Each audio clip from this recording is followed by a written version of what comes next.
Selamat malam. Untuk season Side Dimension malam ini akan membahas tentang Mbah Singawijaya dan tepat di depan makamnya. Terima kasih.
Ke bukit, ke makam Mbah Singawijaya. Kita harus menaiki bukit sedikit menanjak.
Oke, selamat malam menjelang pagi.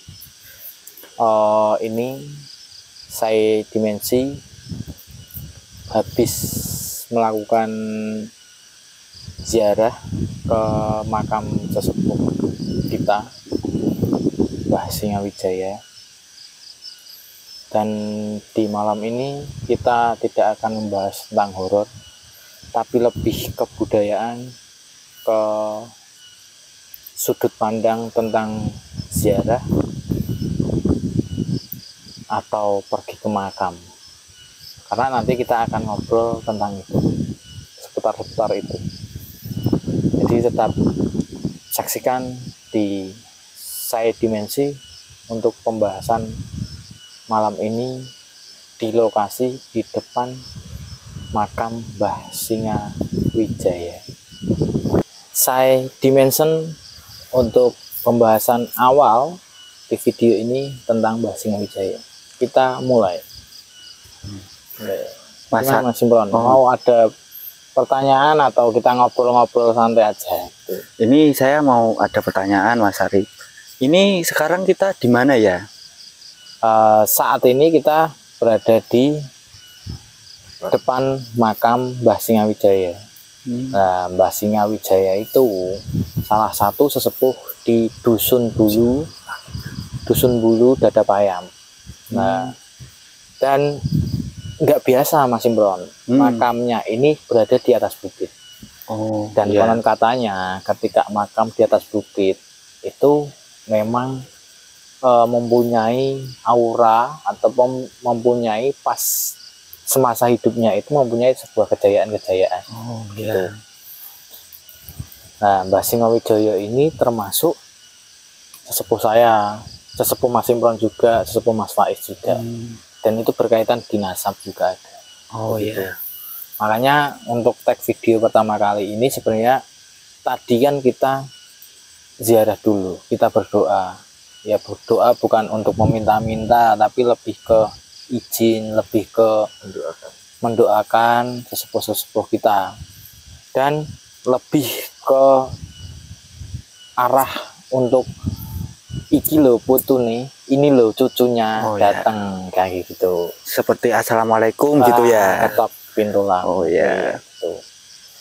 Terus saya mau tanya, tadi itu kenapa kita harus itu ya? Maksudnya kita harus ke makam yang daerah sana dulu gitu, nggak langsung ke sini gitu Mas Arif? Oh ya, itu pun untuk mitos ataupun untuk narasumber yang dulu saya ketahui Mas Imron, termasuk dari bapak saya, dari ibu saya, dari mbah saya, itu kalau kita mau ke Mbah Singowijoyo itu kita harus ke makam bawah dulu. Termasuk ke makam bawah itu ke saudara-saudara dulu, ke anaknya Mbah Singawijaya, itu Mbah Singodrono. Mbah Singodrono ya anaknya. Mbah Singodrono. Nah, kita harus ke situ dulu untuk apa ya? Untuk jalur nasab lah, untuk jalur ke titiknya itu kan kita Mbah Singo. Lah Mbah Singo itu punya anak siapa, punya saudara siapa, terus ke saudara-saudara kita di peranakan di bawahnya Mbah Singo itu harus kita jenguk dulu yang sudah meninggal kayak gitu. Itu Mas. Itu. Jadi kita kalau semua mau ke makam Mbah Singawijaya, alangkah baiknya kita ke sana dulu, seperti buat memberitahukan lah, maksudnya bukan memberitahukan tentang yang mistisnya itu enggak, horornya itu enggak, tapi lebih ke sikap sopan santun gitu. Adab. Jadi kita enggak langsung nuju ke tinggi lah gitu. Ada perantaranya dulu ya. Misal kita mau ke presiden kan harus melalui ini dulu menteri, bahkan itu baru kita bisa ketemu presiden. Maksudnya bukan ketemu, menginformasikan apa ya? Jembatan lah, ibaratnya sebagai jembatan. Kalau saya mau tanya lagi Mas Arif, kalau masalah Mbah Singawijaya ya tadi ya, itu kenapa bisa ini ya Mas Arif, bisa katakanlah kayak sesepuhnya gitu Mas Arif. Kalau setahu Mas Arif gimana itu Mas Arif? Siapa gitu, maksudnya Mbah Singawijaya itu siapa gitu? Oh itu saya juga masih kurang tahu ya, tapi sedikit-sedikit informasi yang saya tahu itu katanya dulu itu Mbah Singawijaya itu katanya itu patih perang Mas Arif. Patih perang dari Keraton Solo pada masanya ya? Pada masanya ya, dan jadi beliau itu bukan asli orang sini sebenarnya. Katanya pendatang, enggak, katanya dari timur lah. Dari timur, nggak tahu Jawa Timur atau memang dari Solo ya, katanya aslinya dari sana. Nah terus di zaman Belanda itu kan dia sebagai untuk memata-matai Belanda. Memata-matai, jadi kemungkinan besar dari keraton atau dari kerajaan itu menyebarkan beberapa orang-orang kepercayaan untuk mencari informasi di daerah-daerah mana saja yang dijajah atau yang didatangi Belanda gitu. Nah di situ, karena memang di zaman-zaman dulu kan memang riskan banget untuk perang kan, pas zaman-zamannya perang sama Belanda kan gitu. Lah tuh terus Mbah Singowijoyo menetaplah di dusun Bulu ini. Oh gitu. Di situ awal mulanya. Nah menetap di sini, datang di sini, ketemulah jodohnya Mbah Singowijoyo. Akhirnya istrinya nggak tahu ya saya. Tapi dapatlah itu yang asli orang sini. Yang asli orang sini dan kita sebagai cucu-cucunya. Jadi dari buyut lah ya. Kita buyut. Ke bawah lagi. Aku ke buyutnya. Nah di situ. Nah teruslah kenapa sebenarnya Mbah Singo itu gelar, Singawijaya itu gelar. Oh berarti bukan nama asli apa gimana Mas Arif? Nama panggilan lah. Nama panggilan. Julukan ya. Sebenarnya kayak itu. Jadi zaman dahulu yang ada gelar singanya katanya kasta atau raja. Bukan raja, tapi kastanya tinggi gitu. Dia lebih ada tanggung jawab banyak, ibaratnya kayak gitu. Itu kayak dikasih perintah ya lebih gini ini Mas Arif ya Mas, banyak. Dan ceritanya Mbah Singawijaya sebelum meninggal memang udah memilih makam di sini. Oh, udah memilih. Nah, udah mempersiapkan gitu ya. Udah mempersiapkan. Dan di sini pun unik. Uniknya apa? Di perbatasan. Jadi sigar, nah ibarat Jawa sigar dibelah. Enggak, sigar semongko atau apa gitu. Jadi di pas tengah-tengahan itu sini udah Boyolali, sini Kabupaten Semarang. Udah di pertengahan gitu ya Mas Arif. Ya, di pas pertengahan. Pas pertengahan ya. Gitu. Nah, dan banyak sepuh-sepuh dari desa lain juga yang termasuk di Boyolali itu di Wonosegoro. Itu di Dwirejo kan. Dan Mbah Dwirejo atau siapa itu kan juga ikut di sini. Dan dia juga izin untuk ikut di sini karena dia kayaknya sebagai apanya di kerajaan tapi lebih tinggi jabatannya lebih tinggi Mbah Singo. Oh gitu. Sebenarnya unik lah dari sisi untuk meminta menetapkan makamnya beliau sendiri. Itu unik. Uniknya gimana itu Mas? Ya itu dia mencari di ketinggian lebih tinggi dari desa-desa yang di sekitarnya dan dia ambil di bukit. Dan itu pun mencarinya yang belah yang perbatasan itu ya. Pas perbatasan gitu. Dan konon katanya kalau kita ulik kata sesepuh memang ilmunya juga tinggi. Itu kalau orang dulu itu namanya ilmu kanuragan bukan Mas Arif? Ya kemungkinan besar ya juga ada itunya juga, tapi lebih nggak tahu ilmu ke iman, ilmu ke kanuragannya atau ilmu ke apanya nggak tahu juga. Yang penting itu udah ditinggikan gitu ya Mas Arif. Ada pangkatnya lah ibaratnya prajurit itu udah ada pangkatnya. Udah jenderal gitu ya. Kemungkinan jenderal dan kemungkinan juga pemimpin pasukan kayak gitu. Gitu ya Mas Arif ya. Dan lebih sebenarnya satu dusun itu hampir semua mau saudara semua ya. Satu dusun itu semua juga maksudnya dari terah, kalau biasanya terah Mbah Singo gitu ya. Jadi udah dapat itu semua hampir satu dusun ya.